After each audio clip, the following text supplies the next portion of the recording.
দর্শক এই মুহূর্তে জাহাঙ্গীরনগর ক্যাম্পাসে আছেন সহকর্মী আসাদুজ্জামান খায়রুল। সরাসরি যুক্ত হচ্ছে তার সঙ্গে। খায়রুল, রাত পোহালেই জাকসু নির্বাচন, বিভিন্ন কেন্দ্রে ভোটের প্রস্তুতির কেমন চিত্র দেখছেন আমাদের জানাবেন।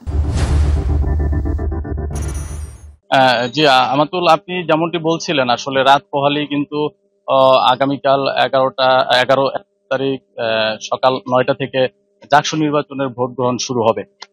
এই উপলক্ষে কিন্তু নির্বাচন কমিশন বেশ কিছু প্রস্তুতি, যেমন আইন শৃঙ্খলা বিষয়টি তারা কিন্তু পুরোপুরি প্রস্তুত রয়েছেন বলে জানিয়েছেন।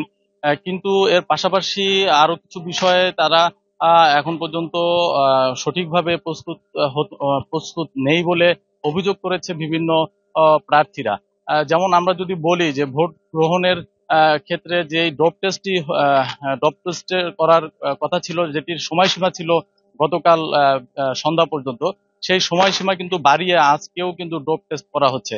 তো এখানে প্রশ্ন থেকে যাচ্ছে যে এই ডোপ টেস্ট করার পরে কিন্তু কখন এর এই পরীক্ষার রেজাল্ট দিবে, এবং কখন কেউ যদি আসলে মাদকাসক্ত হয়ে থাকে তার প্রার্থীটা কিভাবে বাতিল করবে এই অল্প সময়ের ভিতরে, এরকম একটি প্রশ্ন তুলেছেন। এর পাশাপাশি যদি বলি যে আইন শৃঙ্খলা রক্ষাকারী বাহিনীর পক্ষ থেকে আমাদেরকে আজকে দুপুর নাগাদ জানানো হয়েছে অতিরিক্ত অতিরিক্ত ডিআইজি পুলিশ সুপার আরাফাতুল ইসলাম কিন্তু ছিলেন। উনি আমাদেরকে জানিয়েছেন যে প্রশাসন কিন্তু পুলিশের সংখ্যা বাড়িয়েছে। যেখানে 1200-র কথা বলা হয়েছিল, ওইখান থেকে কিন্তু এখন পুলিশের উপস্থিতি সংখ্যা তারা বলছে যে প্রায় 1600 পুলিশ সদস্য উপস্থিত থাকবে। এর ভিতরে ডিবি পুলিশ থাকবে, এবং র্যাব এবং বিজিপি সহ কিন্তু প্রায় 2000-এর কাছাকাছি আইন শৃঙ্খলা বাহিনী কাজ করবে।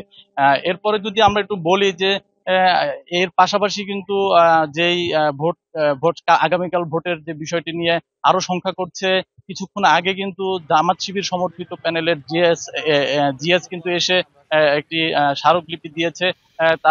তারা কিন্তু সংখ্যা করছে যে এই কিছু কিছু অসঙ্গতির কারণে কিন্তু এই নির্বাচন বানচাল বা নির্বাচনের কোনো ক্ষতিগ্রস্ত হতে পারে বলে তারা ধারণা করছে। তো এই